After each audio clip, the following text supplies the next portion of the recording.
తెలుగువారి పెళ్లి ఇలవైకుంఠమే మళ్ళీ సంప్రదాయమే సౌందర్యంగా సాగుతున్న పెళ్లి ఇది తెలుగువారి పెళ్లి.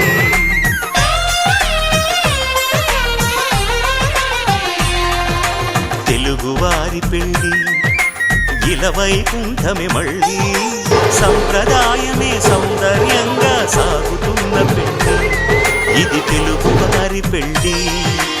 ఒకరికి ఒకరని అనుకుంటే అదే నిశ్చితార్థం, ఆ నిర్ణయానికి తలవంచడమే పెళ్లి అంతరార్థం.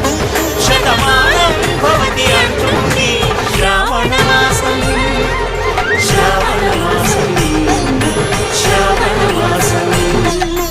తెలుగువారి పెళ్లి ఇలవైకుంఠమే మళ్ళీ సంప్రదాయమే